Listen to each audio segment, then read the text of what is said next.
شهيدا أشهد أن لا إله إلا الله وأشهد أن Muhammadan kesehatan sehingga kita dapat berkumpul di tempat yang telah ila yaumil qiyamah.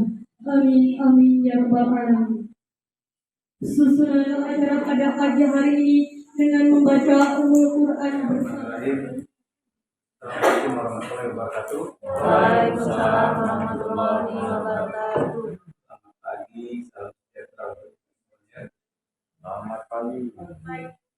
Ibu yang dihormati, selaku calon guru penggerak, saya, Bapak Ibu, para guru, guru besar, guru BK, maupun Bapak Ibu yang lainnya. Terima kasih saudara hadir di ruangan ini. Acara kedua penyampaian materi modul yang akan disampaikan oleh Bapak Iswahyudin SPDI. Kepadanya disilakan. Waalaikumsalam warahmatullahi wabarakatuh. Yang terhormat Bapak Kepala Sekolah SMK Negeri 1 Blitar Madang Raya,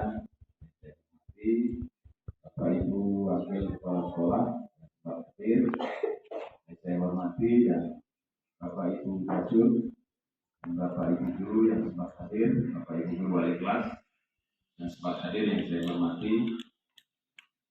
Pertama, marilah kita panjatkan puji syukur kepada Allah Subhanahu Wa Taala yang pada hari ini telah diberikan nikmat sehat dan nikmat selamat sehingga kita bisa berkumpul di perpustakaan dalam rangka aksi nyata sosialisasi pakai modul 1. Saya ucapkan terima kasih kepada Bapak Ibu Guru yang telah hadir, telah support acara aksi nyata sosialisasi paket modul 1 ini. Mudah-mudahan apa yang telah dilakukan Bapak Ibu pada hari ini dicatat oleh Allah sebagai amal ibadah kita yang baik. Baik Bapak Ibu, selanjutnya setelah 2 bulan lebih saya mengikuti program guru penggerak yang diadakan oleh Kemenristek-Dikti. Saat ini kami dituntut untuk melaksanakan aksi nyata sosialisasi atau pengibasan kepada Bapak Ibu Guru apa atau modul yang sudah kami dapatkan. Dalam modul 1 ini ada 4 subtema, modul 11, modul 12, 13, dan 14. Modul 11 itu berisi tentang filosofi pemikiran Ki Hajar Dewantara. Jadi dengan zaman yang semakin maju, digitalisasi yang sudah tidak mungkin lagi kita bisa membendungnya, kayaknya keteladanan ini sudah menjadi hal yang kritis. Karena itu pemerintah mengembalikan ke filosofi pemikiran Ki Hajar Dewantara. Asas pendidikan Ki Hajar Dewantara menurut KHD, pengajaran adalah bagian dari pendidikan. Pengajaran merupakan proses pendidikan dalam memberi ilmu atau berfaedah untuk kecakapan hidup anak secara lahir dan batin. Sedangkan pendidikan memberi tuntunan terhadap segala kekuatan kodrat yang dimiliki anak agar ia mampu mencapai keselamatan dan kebahagiaan yang setinggi-tingginya, baik sebagai seorang manusia maupun sebagai anggota masyarakat. Pendidikan adalah tempat persemayaman benih-benih kebudayaan dalam masyarakat. Ki Hajar Dewantara memiliki keyakinan bahwa untuk menciptakan manusia Indonesia yang beradab, maka pendidikan menjadi salah satu kunci utama untuk mencapainya. Pendidikan dapat menjadi relatif dan bertumbuhnya nilai-nilai kemanusiaan yang dapat diteruskan atau diwariskan. Ki Hajar Dewantara menjelaskan bahwa tujuan pendidikan yaitu menuntut segala kodrat yang ada pada anak-anak agar mereka dapat mencapai keselamatan dan kebahagiaan yang setinggi-tingginya, baik sebagai manusia maupun sebagai anggota masyarakat. Dalam proses menuntut anak diberi kebebasan. Jadi anak diberi kebebasan apa itu? Dalam proses menuntut anak diberi kebebasan, namun pendidik sebagai pamong dalam memberi tuntunan dan arahan agar anak tidak kehilangan arah dan membahayakan dirinya. Seorang pamong dapat memberikan tuntunan agar anak dapat menemukan kemerdekaannya dalam belajar. Peran pendidiknya ini penting. peran kita sebagai seorang guru itu ibarat seorang petani. Sebagus apapun benih, jika tidak dirawat dengan baik, dialiri dengan baik, dipupuk dengan rutin dan ditanggulangi gulmanya, maka benih itu tidak akan tumbuh secara maksimal. Dan kita tidak akan bisa merubah benih jika benih itu sudah dikontrak jagung, tidak bisa merubah dari benih. Jadi kita akhir bahwa konten masih. Jadi kita tidak akan bisa memaksakan benih jagung mau jadi benih. Bagaimana menuntut jagung itu jadi jagung yang baik, jagung yang kualitas. Tidak bisa merubah anak-anak kalau paksa suruh kita tidak, pasti dengan kemampuannya kita kemampuan kan anak dari potensi baik.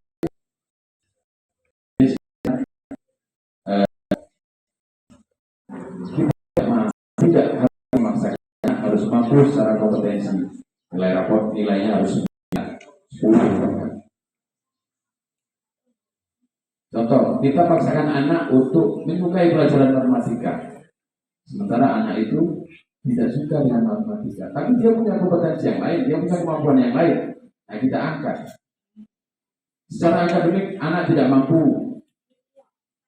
tetapi secara non akademik, contoh di bidang olahraga, di bidang kejuruan dia punya kemampuan. Tinggal kita bagaimana mendorongnya, bagaimana kita memupuknya itu. Seorang anak ibarat kertas, kita sebagai seorang pendidik tinggal menempatkan corak yang baik dan menggunakan corak yang tidak baik demi terwujudnya merdeka belajar dan dapat melahirkan generasi profil pelajar Pancasila. Saya kira mungkin Bapak Ibu masih bertanya-tanya apa itu profil pelajar Pancasila. Alhamdulillah di depan ruang kantor itu sudah kami pasang profil pelajar Pancasila, 6 pilar profil pelajar Pancasila. Silakan Bapak Ibu bisa lihat, itu tujuannya sebagai infografis. Apa toh profil pelajar Pancasila?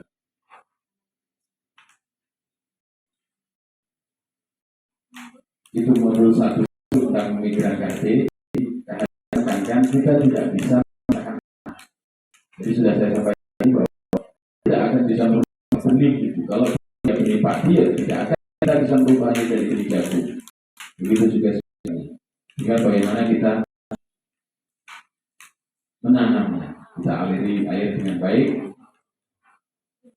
kita basmi gulmanya, kita rabuk dengan yang cukup, insya Allah akan menjadi jagung yang berkualitas dan padi-padi yang berkualitas.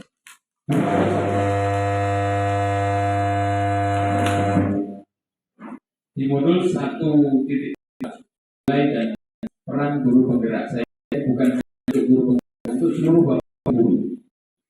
Untuk mewujudkan profil pelajar Pancasila dan program Merdeka Belajar tersebut, maka seorang guru harus memiliki 1 nilai diri kolaborasi. Bapak Ibu guru dituntut untuk kolaborasi. Tidak akan mungkin menjalankan program sekolah atau program yang sudah punya itu sendirian. Kita ajak kawan, kita mampu berkolaborasi baik itu dengan rekan guru, dengan wali kelas, bahkan mungkin dengan wakil-wakil dan bahkan dengan kepala sekolah. Kita berkolaborasi, kita komunikasi. Terus selanjutnya itu mandiri. Jadi kita sebagai guru dituntut mandiri, harus aktif Bapak Ibu. Kita tingkatkan kemampuan kita dan kita kalau kita tidak mau tergerus oleh zaman. Tapi kalau Bapak Ibu tidak merasa di posisi zaman, ya pasti akan tergerus oleh zaman. Selanjutnya inovasi. Kita sebagai seorang dituntut untuk selalu berinovasi. Kita punya inovasi untuk pembelajaran kita. Selaras satu tujuan gerakan sekolah pendidikan buat inovasi-inovasi pembelajaran. Kita sampai di tema ini harus pakai pembelajaran seperti apa? Apakah harus diskusi? Apakah ada peran di situ? Kita buat anak senang untuk mengikuti pembelajaran. Senang mengikuti pembelajaran kita, senang untuk berangkat ke sekolah. Reflektif. Nah ini yang biasanya jarang kita lakukan. Kadang saya juga melewatkan ini. Reflektif adalah flashback kita menilai diri kita sendiri, apa yang belum saya lakukan. Kita refleksi diri, bercermin kepada diri kita sendiri. Yang terakhir, hak pada murid tentunya. Jadi tidak bisa lagi kita ngajar, kita tekankan kepada siswa harus seperti ini, catat buku sampai habis SA. Masih mereka juga untuk berinovasi, berkolaborasi, mandiri dan refleksi. Yang kedua, lakukan perannya sebagai pemimpin pelajaran, mampu menggunakan komunitas praktis, menjadi sebagai guru, mendorong kolaborasi antar guru dan mewujudkan kepemimpinan murid.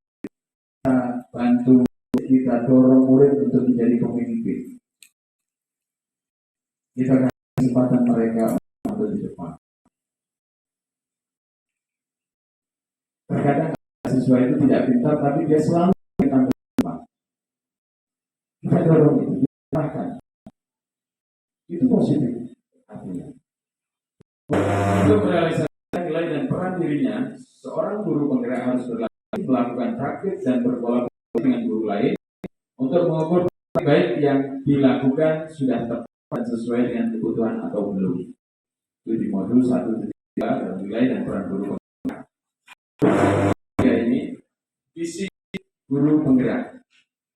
Bercermin pada pemikiran KHI tentang semboyan pendidikan, maka guru harus membangun sebuah visi, yaitu mewujudkan program Merdeka Belajar untuk menanamkan program belajar Pancasila pada diri peserta didik sehingga murid dapat berkembang secara optimal sesuai dengan kodrat alam yang dimilikinya dan kodrat zaman yang dihadapinya. Kodrat alam dan kodrat zaman. Zaman kita sekolah, Bapak Ibu, kita belum ada HP, apalagi HP Android. Zaman sekarang, dunia ada di genggaman. Kita tidak mungkin melarang anak untuk, kamu tidak boleh main HP Android. Kamu tidak boleh browsing, itu sudah tidak bisa lagi. Jadi tinggal bagaimana kita menuntut mengarahkan mereka ke hal-hal yang positif. Kita izinkan mereka megang HP Android, tapi kita arahkan. Tujuan megang HP Android untuk mencari literasi, untuk mencari ilmu. Selanjutnya yaitu modul 1.4 adalah budaya positif. Nah ini sedikit tadi sudah disampaikan oleh Bapak Kepala Sekolah. Budaya positif terdiri atas yang pertama disiplin positif. Disiplin positif adalah suatu tindakan yang dilakukan seseorang pada orang lain untuk menyatakan kepatuhan, kesenangan, kenyamanan, penghargaan dari orang lain, kepercayaan, dan nilai-nilai kebajikan lainnya. Contoh, membuat keyakinan kelas. Ini Bapak Ibu, membuat keyakinan kelas dan menerapkan disiplin positif. Jadi Bapak Ibu selaku pengampu mata pelajaran, kita diminta di modul ini saya sampaikan bahwa untuk mengefektifkan pembelajaran biar tercipta kolaboratif, inovatif, dan mandiri, kita diminta untuk membuat kesepakatan kelas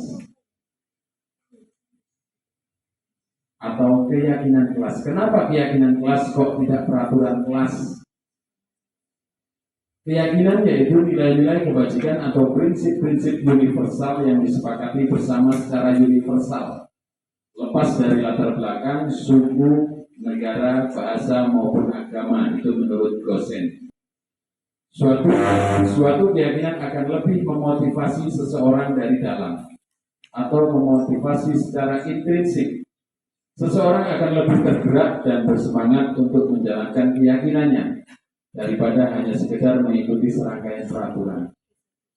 Kenapa kok keyakinan kelas? Kalau keyakinan itu anak kita ajak bersama-sama Bapak Ibu. Ayo anak-anak, kita buat keyakinan kelas atau kesepakatan kelas. Kalau itu peraturan kelas, berarti peraturan itu dari kita. Dari kita sendiri selaku pemimpin pembelajaran di kelas. Selaku penguasa kelas pada saat materi kita. Benar Bapak Ibu ya? Tapi kalau anak kita libatkan, ayo anak-anak kita buat keyakinan kelas atau kesepakatan kelas. Nanti akan tumbuh Bapak Ibu. Saya sudah terapkan ini. Yang pertama, keyakinan kelas saya satu disiplin, tepat waktu. Saya kira anak akan lebih menghargai hasil mereka sendiri. Berkolaborasi dengan gurunya, membuat keyakinan dan kesepakatan kelas. 2. Posisi kontrol guru. Posisi kontrol guru adalah hal yang harus dilakukan guru dalam penempatan dirinya untuk menerapkan sebuah disiplin positif bagi peserta didiknya. Posisi kontrol guru. Nah, ini kita bisa kembalikan ke diri kita. Kita sudah berada di posisi yang mana? Posisi kontrol guru. 1. Sebagai penghukum. Apakah saya sebagai guru penghukum? Silahkan tanyakan ke hati nurani Bapak Ibu. Penghukum, seorang penghukum bisa menggunakan hukuman fisik maupun verbal. Guru yang menerapkan posisi penghukum akan berkata, patuhi aturan saya, atau awas, kamu saya kasih nilai kecil. Kamu selalu saja salah. Kapan kamu benarnya? Selalu, pasti selalu kamu yang terakhir selesai mengerjakan tugas saya. Nah, jika itu kita terapkan, berarti kita sebagai guru penghukum. Guru penghukum. Ini tidak munafik, ini sering terjadi juga sama saya. Tapi nanti setelah ke tahap kedua kita akan flashback lagi. Jadi kondisional. Ada saatnya guru sebagai penghukum, ada saatnya sebagai yang lain. Tapi terkadang mungkin bawaan permasalahan dari rumah ya Bapak Ibu ya, atau mood kita yang kurang baik, kurang bagus pada saat itu, kita lebih cenderung pagi-pagi sudah sebagai guru penghukum. Jadi itulah kondisional, makanya tadi kondisional. Itu yang pertama. Yang kedua, membuat orang merasa bersalah. Ini lebih santun. Pada posisi ini biasanya guru akan bersuara lebih lembut, akan menggunakan keheningan yang membuat orang lain merasa tidak nyaman, bersalah atau rendah diri. Ini sering saya lakukan ketika saya jadi pembina upacara. Ketika ada peserta upacara yang ribut, saya akan diam. Ketika sudah diamanat pembina upacara, saya akan diam sejenak, membuat orang merasa bersalah. Kata-kata yang keluar dengan mulut akan seperti, ibu sangat kecewa sekali dengan kamu, atau bapak sangat kecewa sekali dengan kamu. Beberapa kali bapak harus memberi tahu ya, gimana kalau orang tua kamu tahu kamu berbuat ini. Ya, Pak. Ya benar. Kalau melihat ini kan omongan yang seperti ini sering yang kita keluarkan ya. Ya. Atau dihaluskan. Mana yang sudah bersalah, kita kasih kata-kata seperti tambah merasa bersalah. Ya. Dia down. Tambah dong. Akhirnya kecewa, tidak mau makan, tidak mau tidur, segala macam tentunya kita berhenti.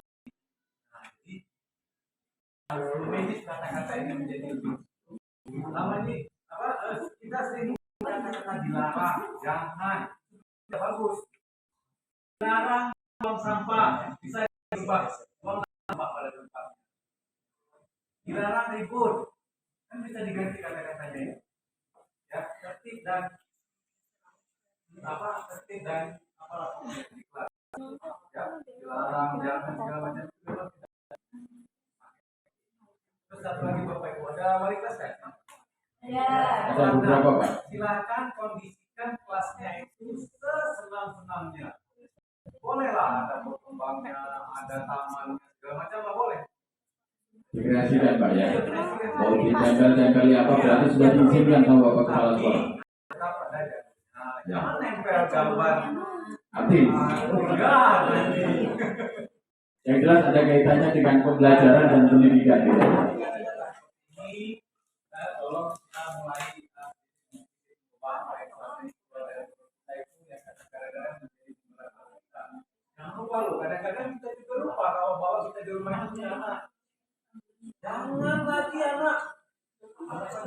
dalam pikiran ini Betul. akhirnya dia menjadi orang yang minder nanti, Betul. malu, minder.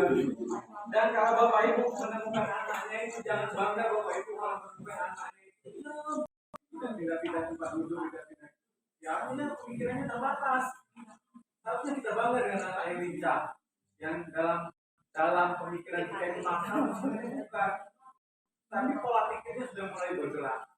Jika kita yang menerapkannya, jangan nakal, jangan baca ini, jangan ganggu itu. Akhirnya dia menjadi orang yang terbatas. Ya, sebagai baik. Baik, posisi ini murid akan merasa memiliki penilaian diri yang buruk tentang diri mereka. Akan down tentunya Bapak Ibu. Murid tidak berharga telah mengecewakan orang-orang yang sayangi. Ini akan sangat luar biasa sekali jika anak itu terbiasa disiplin, anak yang bagus, dia berikan terus. Ketika dia membuat satu kesalahan, kita doakan seperti ini, anak bisa hancur.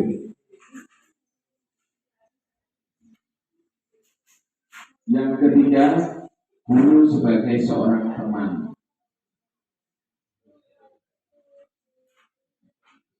Ketika sebelum membuka modul ini, saya juga belum tahu posisi kontrol guru. Baru setelah di pendidikan guru penggerak ini saya tahu. Oh seperti ini seorang guru, posisi kontrol seorang guru. Jika sebagai teman pada posisi ini tidak akan menyakiti murid, namun akan tetap berupaya mengontrol murid melalui persuasi. Posisi teman pada guru bisa negatif ataupun positif. Positif di sini berupa hubungan baik yang terjalin antara guru dan murid. Hal negatif dari posisi teman adalah jika suatu saat guru tersebut tidak membantu, maka murid akan kecewa dan berkata, "Saya pikir Bapak Ibu teman saya. Ternyata Bapak Ibu guru bukan teman saya. Ibu tidak mau bantu saya ketika saya ada permasalahan. Bapak tidak mau bantu saya ketika saya ada permasalahan, ketika saya jatuh, ketika saya down." Jadi Bapak Ibu guru jangan bangga dulu. Saya sudah memperlakukan posisi kontrol sebagai seorang teman. Tapi ada positifnya, ada negatifnya. Apakah kita siap 24 jam? Tentu kita juga tidak akan siap. Jadi nanti ketika kita bisa bantu, oke. Ketika kita tidak bisa bantu, anak pasti akan berkata seperti itu. Saya pikir Bapak atau Ibu adalah teman saya yang baik. Ternyata Bapak Ibu jahat. Itu di posisi kontrol yang ketiga, Bapak Ibu guru sebagai seorang teman. Jadi ada sisi positifnya dan ada sisi negatifnya. Yang keempat ini Bapak Ibu guru atau posisi kontrol guru sebagai seorang monitor atau pemantau. Memonitor berarti mengawasi. Pada saat kita mengawasi, kita bertanggung jawab atas perilaku orang-orang yang kita awasi. Pertanyaan yang diajukan seorang pemantau, peraturannya apa ya jika anak itu sudah melakukan kesalahan? Peraturannya apa ya? Apa yang telah kamu lakukan? Sanksi atau konsekuensinya apa? Seorang pemantau sangat mengandalkan penghitungan, catatan, data yang dapat digunakan sebagai bukti atas perilaku seseorang. Jadi kita sudah punya bukti-bukti kesalahan yang sudah dilakukan oleh siswa. Karena seorang pemantau, seorang monitor ini dia berpegangan pada data yang otentik dan data yang real tentunya. Terutama Bapak Ibu wali kelas ini, yang absensi dan kemajuan kelas berhubungan langsung dengan itu. Bapak Ibu wali kelas. 4 posisi sebagai monitor atau pemantau, dan yang kelima sebagai seorang manajer. Ini sudah luar biasa kalau sudah di poin nomor 5 ini sebagai seorang manajer. Adalah posisi mentor di mana guru berbuat sesuatu bersama dengan murid, mempersilahkan murid mempertanggungjawabkan perilakunya, mendukung murid agar dapat menemukan solusi atas permasalahannya sendiri. Seorang manajer telah memiliki keterampilan di posisi teman maupun pemantau. Jadi dia sudah pernah berada di posisi teman, pernah berada di posisi pemantau. Itu seorang manajer. Dan dengan demikian, bisa jadi di waktu-waktu tertentu kembali pada kedua posisi tersebut bila diperlukan. Jadi kondisional Bapak Ibu ya. Seorang manajer bisa turun lagi ke bawah sebagai seorang pemantau dan seorang pemantau dan seorang kontrol.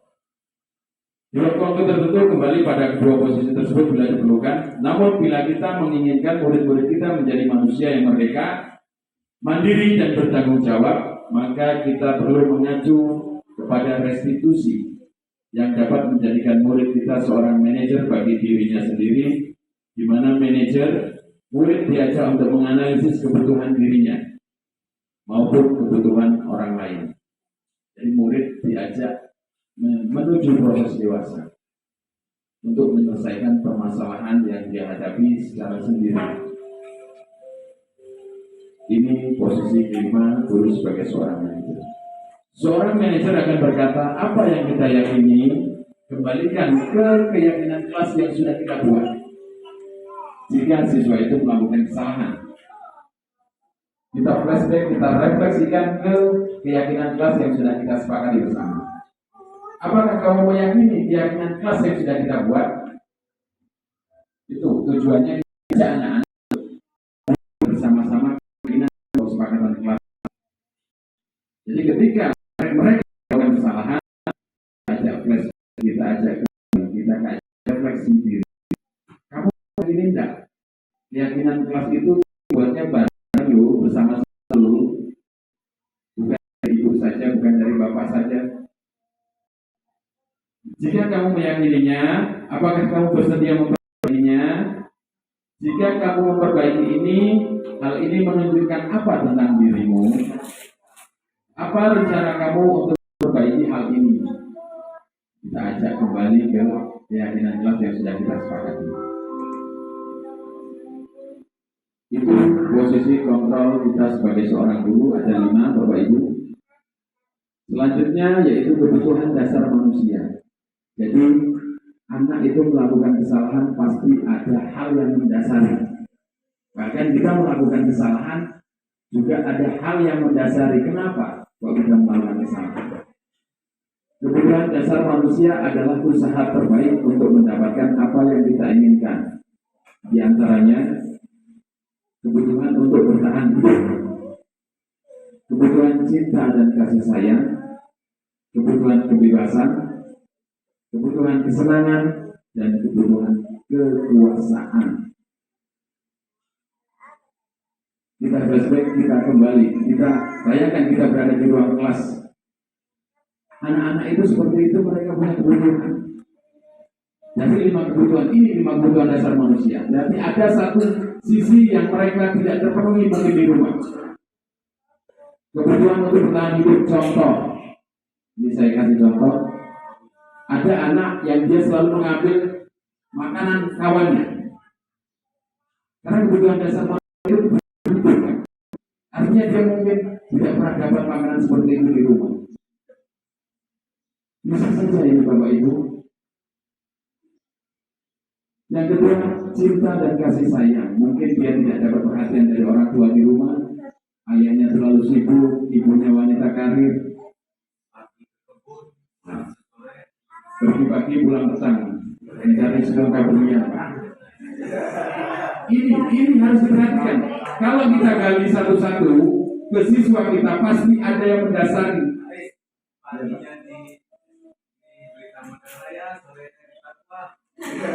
Malamnya diberikan tidur. Oke Bapak Ibu. Kalau kita gali lebih dalam, pasti ada hal yang mendasari kenapa anak itu melakukan hal tersebut. Jadi dia ingin cinta dan kasih sayang dari bapak dan ibu gurunya, mewakili orang tuanya. Kalau mungkin dia keluarga broken home, ada kasus-kasus yang seperti itu yang sudah kita alami. Yang ketiga, kebebasan. Yang ingin bebas, mungkin di rumah terlalu ditekan oleh orang tuanya, terlalu dikekang. Di rumah nurut, masuk, di luar, tidak keluar ya. kebanyakan. Dikit-dikit kalau bergantian jam dia nak keluar dari kelas. keluar dari kelasnya ini tapi bebas kan? Ya, betul. Yang keempat kesenangan. Dia tidak dapat kesenangan yang dia inginkan. Benar, karena ditekan, karena otoriter orang tua mungkin di rumah. Yang kelima kekuasaan. Jadi 5 kebutuhan dasar manusia. Nah, ini kita dituntut untuk menyelesaikan permasalahan-permasalahan itu dengan segitiga restitusi. Apa tuh segitiga restitusi? Segitiga restitusi adalah proses menciptakan kondisi bagi murid untuk memperbaiki kesalahan mereka, sehingga mereka bisa kembali pada kelompok mereka dengan karakter yang lebih kuat. Jadi mereka tidak merasa bersalah, mereka bisa kembali berbaur dengan rekan-rekannya dengan karakter yang lebih kuat dan mampu menyelesaikan permasalahan. Ini menurut dosen pada tahun 2004. Langkah-langkah tindakan dalam segitiga restitusi.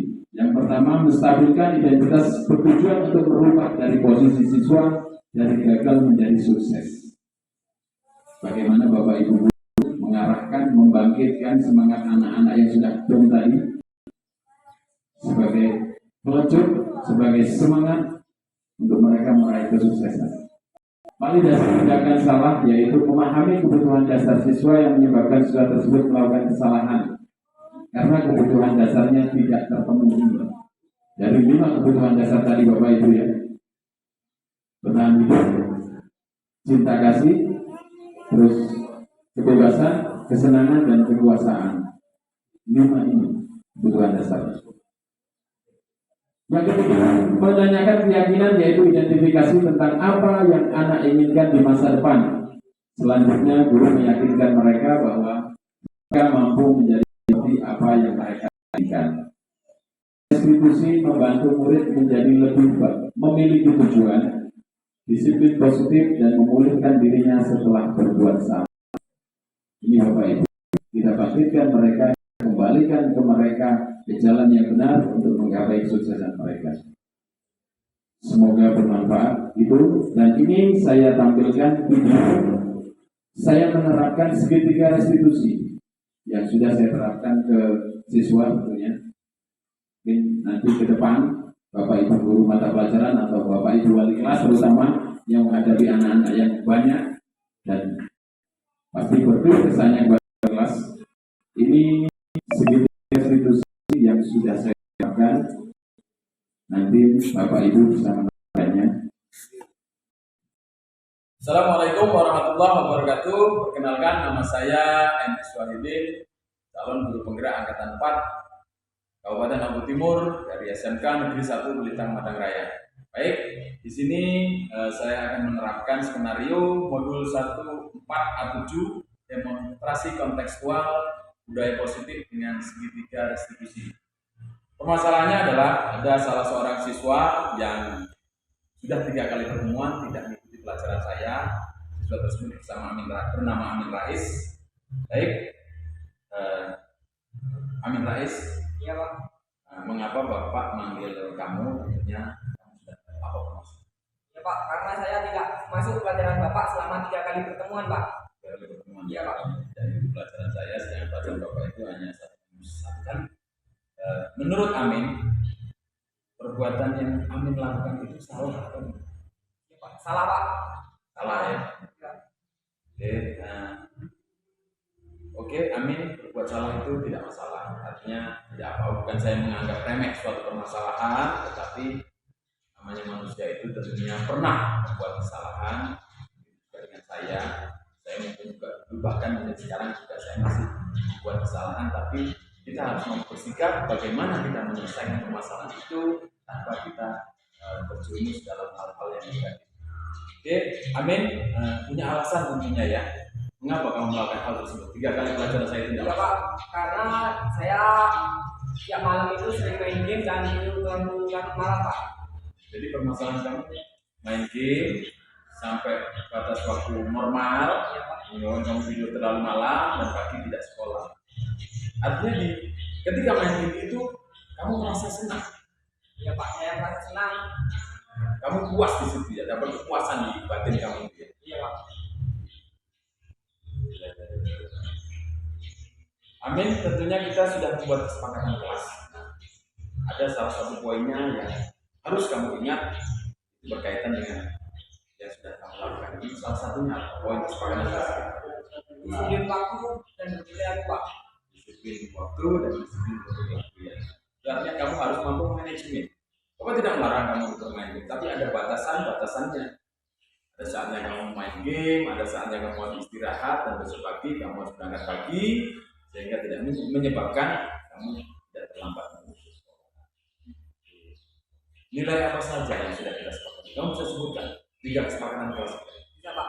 Disiplin waktu dan berperilaku, tidak boleh absen lebih dari 2 kali, dan mengikuti kegiatan pembelajaran dengan baik. Karena nanti kamu meyakini kesepakatan kelas. Ya, Pak, saya meyakini, Pak. Kamu meyakini, artinya kalau kamu sudah meyakini dari hati, tinggal kamu bagaimana menerapkan dan melaksanakannya di kehidupan kamu sehari-hari, baik di rumah, di sekolah, budaya positif itu harus kamu bawa.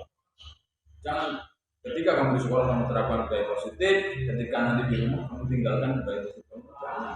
Ya, di mana kamu berada di sekolah. Oke. Apa rencana kamu Min untuk berubah? Apa rencana? Rencana saya akan mengurangi main game dan tidur lebih cepat, dan saya akan menghidupkan alarm dan menyuruh ibu saya untuk membangunkan saya lebih awal, Pak. Iya, ada beberapa poin yang akan kamu lakukan untuk menghindari agar tidak terlambat sekolah dan masuk ketika sekolah. Jadi yang pertama, tidur tidak terlalu malam, artinya mengurangi jam kamu untuk main game. Kedua, akan menghidupkan alarm. Ketiga, akan memperingatkan ibu atau minta bantuan ke orang tua untuk membangunkan setiap pagi dengan tujuan agar tidak terlambat masuk sekolah. Iya, Pak. Oke, amin. Dari hal-hal yang sudah kita lakukan ini, apa yang dapat kamu peroleh dari saya atau kita berdua ini menerapkan segitiga retribusi ini untuk menyelesaikan suatu permasalahan? Iya, Pak. Untuk penyelesaian masalah ini tidak tanpa kekerasan dan tanpa tekanan, Pak. Nah, jadi saya merasa enjoy menjalaninya. Tapi walaupun enjoy, tapi tetap harus menunjukkan tanggung jawab. Tanggung jawab untuk merubah ke arah yang lebih baik. Ya, Pak. Salah satu poinnya tadi yaitu kamu tidak masuk pelajaran saya selama beberapa kali. Oke, amin. Itu saja. Dan kita akan berubah dari setelah kita menyelesaikan ini ke depan kamu bisa lebih baik. Oke, sukses ya. Jadi kembali Bapak Ibu ya, itu contoh video penyelesaian permasalahan dengan siswa menggunakan segitiga restitusi. Jadi intinya permasalahan yang dihadapi siswa atau kita sebagai Bapak Ibu guru, sebagai pendidik, 5 kebutuhan dasar manusia ini. Kita dituntut untuk merefleksi. Kenapa saya kok seperti ini? Berarti kembalikan ke 5 dasar kebutuhan itu. Jadi ini sekunder atau tersier?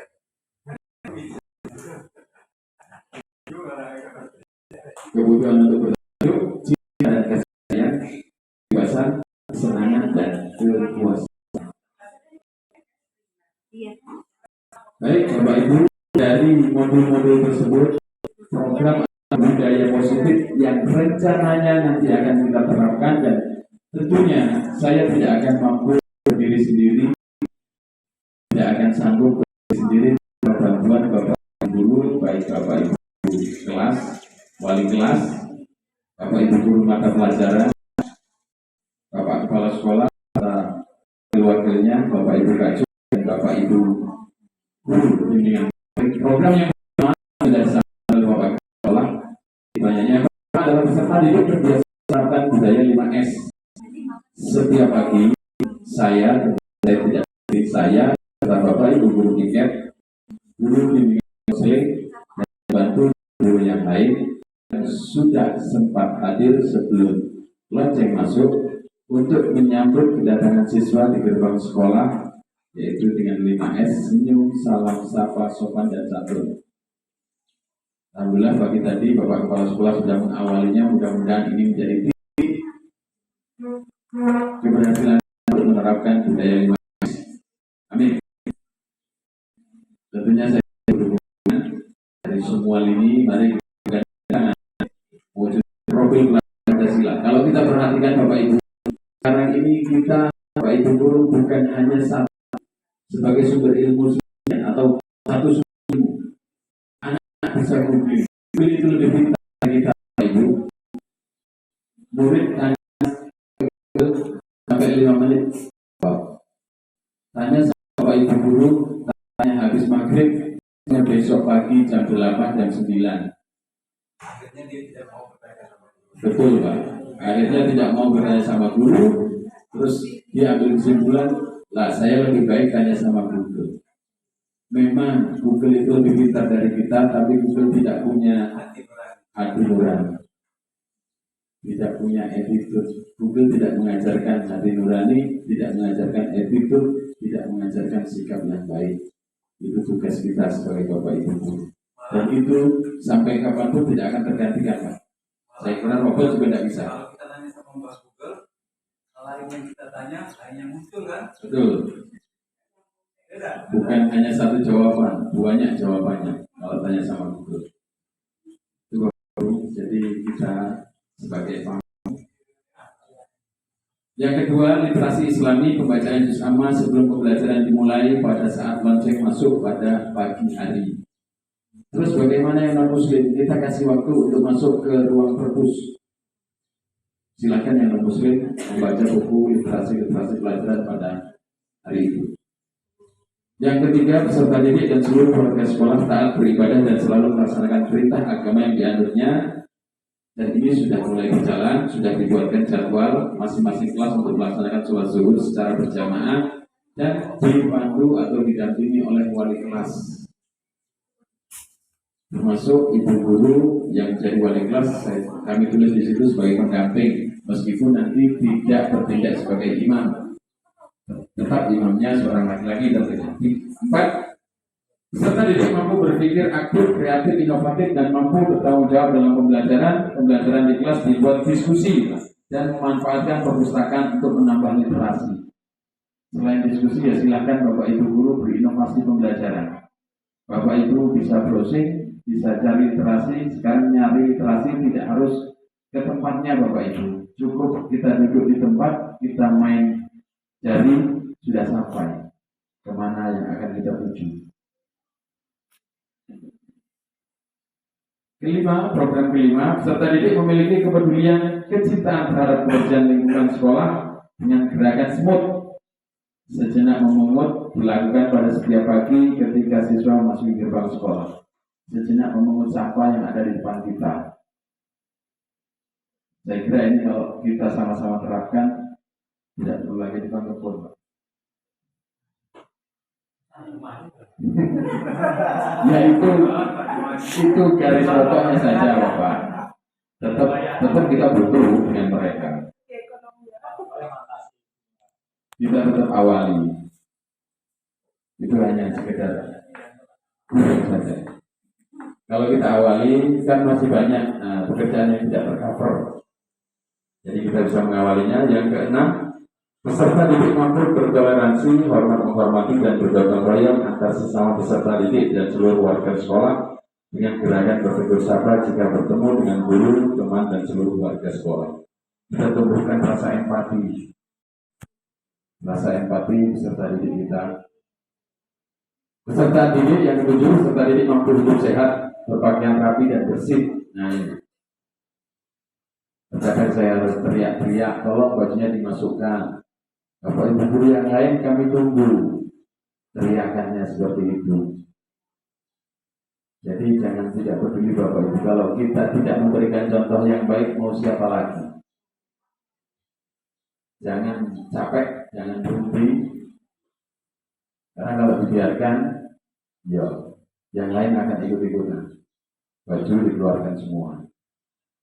Yang ke-8, penerapan budaya tertib berlalu lintas.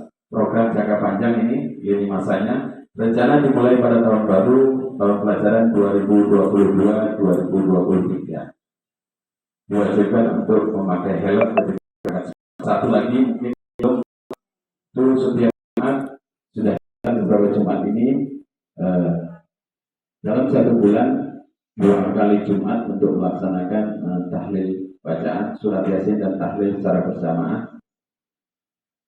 Itu sudah 2 Jumat ini berjalan, Pak. Dan itu kami juga butuh dukungan Bapak Ibu, Bapak Kepala Sekolah, wakil-wakil. Dan itu belum dibuatkan jadwal, nanti ke depan akan kita buatkan jadwalnya. Mari Bapak Ibu untuk mewujudkan profil pelajar Pancasila bukan tugas guru penggerak saja, tetapi seluruh Bapak Ibu guru. Terus terang, saya tidak punya ilmu Bapak Ibu, makanya saya tanamkan ke anak itu soft skill. Ilmu saya kurang banyak.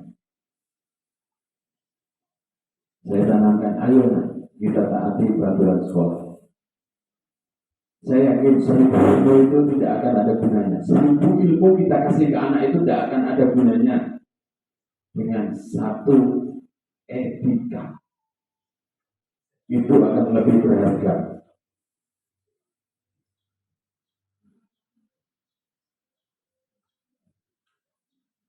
Baik, itu Bapak Ibu yang saya sampaikan. Kurang dan lebihnya saya mohon maaf. Dan jika memang nanti Bapak Ibu butuh modul atau butuh materi, kami siap. Silakan minta saja ke saya. Insya Allah nanti akan kami printkan atau fotokopikan.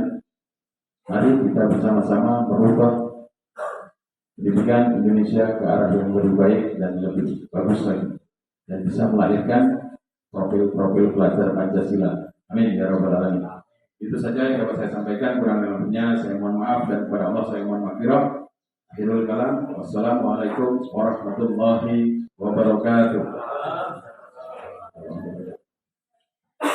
Baiklah, kita lanjutkan acara yang terakhir, itu penutup. Marilah kita tutup bersama-sama dengan melafalkan bacaan Alhamdulillah bersama-sama. Alhamdulillah.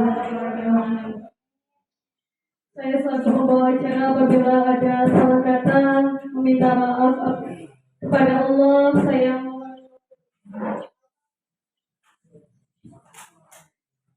akhiri akhirul da'wana. Assalamualaikum warahmatullahi wabarakatuh.